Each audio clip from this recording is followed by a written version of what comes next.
Oui, bonjour à tous. Donc, je vous présente le nouveau site de la Cour de cassation et l'expérience utilisateur, comme on dit, l'UX, que j'ai pu en avoir aujourd'hui. Je vous fais ça en voix off parce que comme ça permettra de mieux voir le site de la Cour de cassation.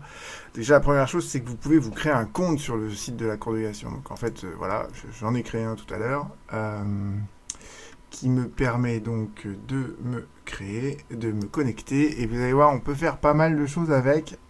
Bon, je trouve quand même que voilà, c'est pas tout à fait évident. Alors vous pouvez, si vous avez un pourvoi à la Cour de cassation, vous pouvez suivre en fait votre pourvoi à partir de ça. Vous pouvez faire des recherches et enregistrer vos recherches préférées. Alors pourquoi c'est intéressant ça? Parce que, par exemple, bon, moi, il y a des trucs qui me plaisent comme le droit de la sécu, etc. Donc, je vais faire, par exemple, sécurité sociale en expression exacte. Alors, ça, c'est la recherche de base, je crois. Vous avez déjà ça, vous voyez, vous avez brut de décoffrage, toutes les résultats, et vous pouvez l'affiner, cette recherche. Alors, par exemple, sécurité sociale, bon, moi j'aime bien, il y a plein de résultats par page. Les chambres, bon, je vais pas, ouais, ça je vais rien modifier, mais vous pourriez par exemple affiner sur deuxième chambre civile. Allez, on va le faire, soyons fous. De toute façon, deuxième chambre civile. Il y a longtemps, le contentieux de la Sécu, c'était à la chambre sociale, donc je coche ça. Et il y a parfois des arrêts d'assemblée plénière, il y a parfois des arrêts de chambre mixte, mais surtout en matière de travail dissimulé, petit contentieux qui est en train de prendre de l'essor en matière de sécurité sociale, et vous avez la chambre criminelle. Donc là, c'est à peu près les chambres qui me plaisent. Sécurité sociale en expression exacte, ça va me sortir tous les arrêts qui parlent de droit de la sécurité sociale. Et dans le cadre de ma veille juridique, alors la formation, je vois même pas pourquoi ils ont mis ça, parce qu'en fait, les formations restreintes, les formations machin, etc., ça n'a aucune incidence sur la portée d'une décision de justice. Vous avez des arrêts publiés au bulletin qui ont été rendus par des formations restreintes, et vous avez des arrêts en formation de section qui sont à diffusion restreinte. Bref, ça n'a pas beaucoup d'intérêt. La matière, ça vous permet de choisir dans l'index de la cour de cassation. L'index de la cour de cassation, c'est en fait, je vais vous le montrer après à partir d'anciens arrêts, mais ça c'est intéressant parce que dorénavant vous pourrez par exemple choisir, vous voyez par exemple, il doit y avoir sécurité sociale d'ailleurs, sécurité sociale, régime, vous voyez, voilà, il y a pas mal d'index sur sécurité sociale. Bon, je le choisis pas là parce que de toute manière j'ai mis en expression exacte sécurité sociale, ça me suffit. Vous pouvez choisir, alors ça c'est intéressant parce que moi dans le cadre de ma veille juridique je regarde essentiellement les arrêts qui sont publiés, donc je vais choisir publier au bulletin, mais je pourrais avoir en fait aussi dire je veux les arrêts qui sont publiés au rapport annuel de la Cour de cassation, ça c'est les arrêts les plus importants. Vous pouvez également choisir publier aux lettres des chambres. Alors les lettres des chambres je vais vous en parler tout à l'heure, mais vous allez voir, bon je vous en parle tout à l'heure, les lettres des chambres, celles qui ont un communiqué de presse, etc. Et vous pouvez aussi faire une recherche sur des arrêts qui sont non publiés. D'accord. Voilà. Donc moi, ce qui m'intéresse, c'est essentiellement ces trois-là. La solution, c'est de savoir si c'est un arrêt de cassation, de rejet, d'annulation, etc. Ça n'a pas beaucoup d'intérêt. La nature de la décision. Alors ça, c'est est-ce que c'est un arrêt, une demande d'avis, une QPC, etc. Pareil, ça ne m'intéresse pas. Et je vais enregistrer ces critères. Alors je vais lui donner un nom. Ça sera bulletin sécurité sociale. Excusez-moi, ça c'est le... voilà. Et j'enregistre ma recherche, ce qui fait que dorénavant, en fait, je ferme ça. Quand je vais maintenant, donc, je crois que c'est dans mon compte. Si je reviens à mon compte, dans mes dossiers, vous allez, voilà, vous pouvez retrouver dans vos dossiers, vous pouvez voilà, retrouver votre recherche de bulletin sécurité sociale, d'accord, et je peux rechercher, donc je peux relancer en cliquant ici la recherche, et voilà, je retombe sur tous les arrêts, vous voyez, tous les arrêts publiés au bulletin de la Cour de cassation concernant le droit de la sécurité sociale.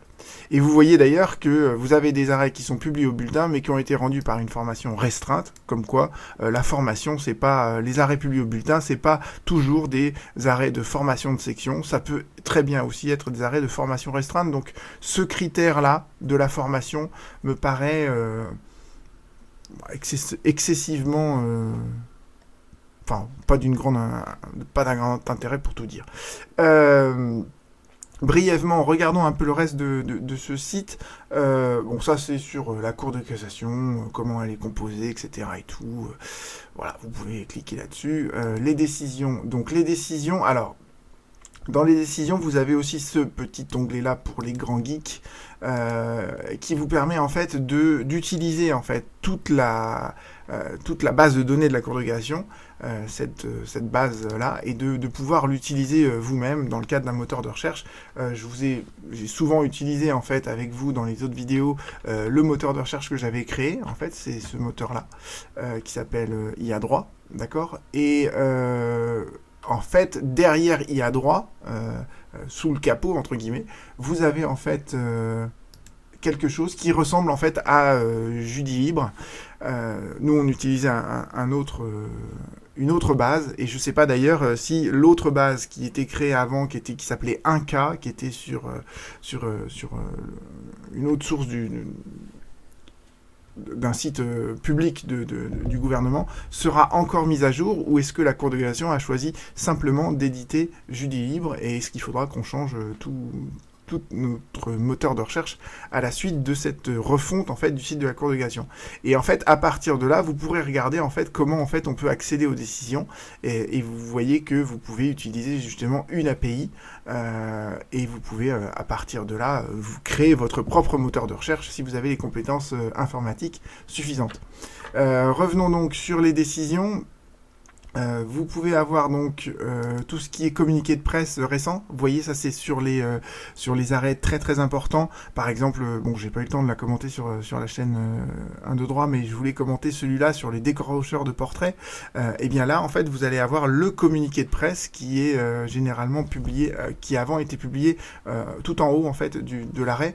Et donc là, c'est une sorte vous voyez, de résumé de la procédure, de ce qu'il y a dedans, etc.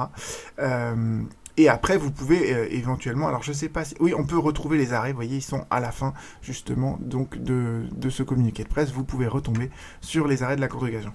Quelques mots d'ailleurs sur les arrêts de la Cour de cassation, je trouve qu'en fait, c'est du matériel design, c'est soi-disant plus facile à lire, mais vous voyez que c'est une foule d'informations qui sont pas forcément nécessaires. Et pour pouvoir arriver à la décision, il faut faire défiler du texte, et du texte, et du texte. Vous voyez, je trouve que la présentation, elle est certes plus claire, mais bon sang, quoi. Je veux dire, pour arriver à la fin d'une décision de justice, il faut avoir fait défiler je sais pas combien de pages d'écran, quoi.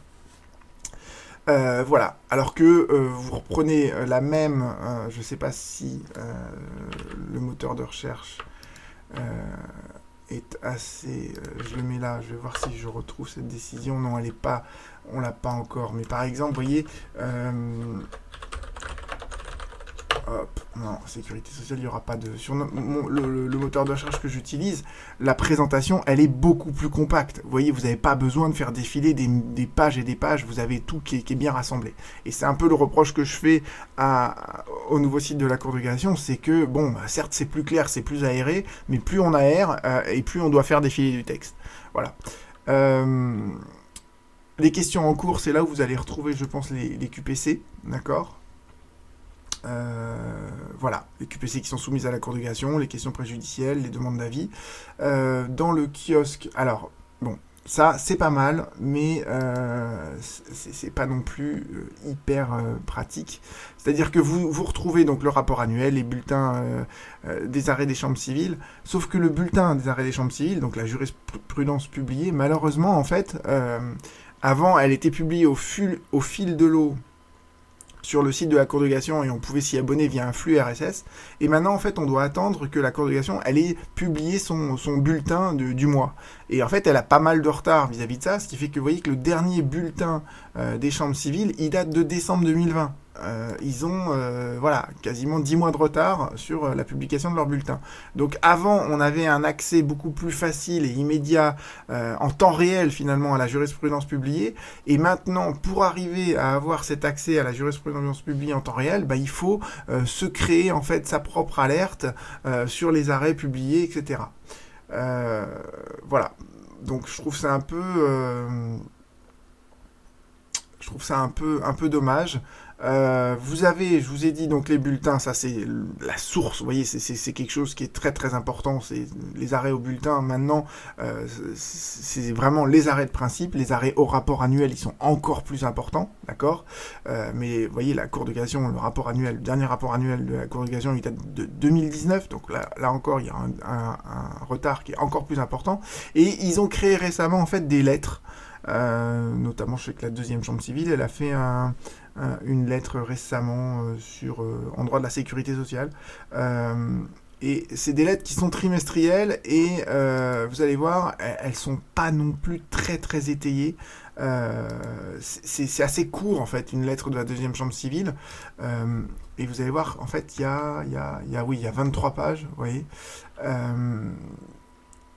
Donc ça sera pas une source d'information qui sera extrêmement précise, et encore une fois pareil, c'est une source d'information qui est un peu délayée puisque les lettres sont publiées sur une base donc qui est trimestrielle. Donc voilà, c'est pas en termes d'accès à la jurisprudence importante de la Cour de cassation, malheureusement le nouveau site n'est pas du tout pratique. Bon, vous avez les colloques, mais ça ils y étaient déjà à l'avance auparavant, voilà. Et après mes démarches, donc vous pouvez faire un pourvoi à la Cour de cassation, suivre votre affaire, demander l'aide juridictionnelle, obtenir un certificat de non-pourvoi pour bien montrer qu'un arrêt n'a pas été frappé de pourvoi. Voilà. Ici, en fait, dans mes notifications, vous êtes informé quand, par exemple, vous vous êtes abonné au bulletin de la Cour de cassation. S'il y a un nouveau bulletin qui apparaît, et bien en fait, la notification ici, elle apparaît, il y a en rouge, je crois, enfin, ou en gras, où il y a une petite truc qui apparaît, qui vous montre que vous avez une de vos nouvelles notifications. Donc, vous êtes quand même prévenu, mais il faut vous connecter à ce site. Voilà. Donc, voilà un petit tour du site de la Cour de cassation. Je suis partagé, on va dire, sur cette nouvelle mouture. Et je trouve que pour la recherche, par exemple, vous voyez, si vous mettez accident du travail, bon, on va le mettre en expression exacte, vous allez avoir donc toute une liste de décisions, vous voyez, et pour lire chacune des décisions, il faut à chaque fois cliquer là-dessus. Alors, mettons ouvrir dans un nouvel onglet, et là, vous tombez sur la décision.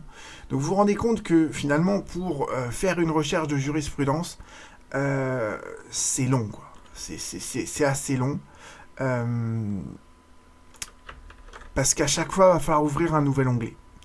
Vous voyez, alors que si vous êtes donc sur ce moteur de recherche-là, bon, déjà, vous pouvez mettre les expressions anglaises juste entre guillemets, et là, boum, ça y est, vous avez absolument toutes les décisions qui apparaissent d'emblée. Vous pouvez les faire défiler à l'infini. Vous n'avez pas l'obligation d'ouvrir à chaque fois un nouvel onglet, d'accord, et si vous voulez filtrer, affiner votre filtrage, vous pouvez juste cliquer là-dessus et se dire je veux que les arrêts de la deuxième chambre civile qui sont publiés au bulletin, et boum, voilà, vous voyez, vous avez la même chose, puisque c'est a priori, c'est à partir de la même base de données qu'ont été construits les deux moteurs de recherche, et en fait le moteur de recherche qu'on a créé, qui s'appelle donc IA Droit, et ben en fait, il prend le pari inverse de ce que fait la Cour de cassation, de ce que fait Légifrance. C'est que là, on est sur un mode comme Google, quoi, entre guillemets, où on fait défiler à l'infini toutes les décisions de justice. Comme ça, on peut immédiatement savoir ce qui nous intéresse, ce qui ne nous intéresse pas. Et rappelez-vous aussi, sur ce moteur de recherche, quand vous cliquez en fait sur le numéro de pourvoi,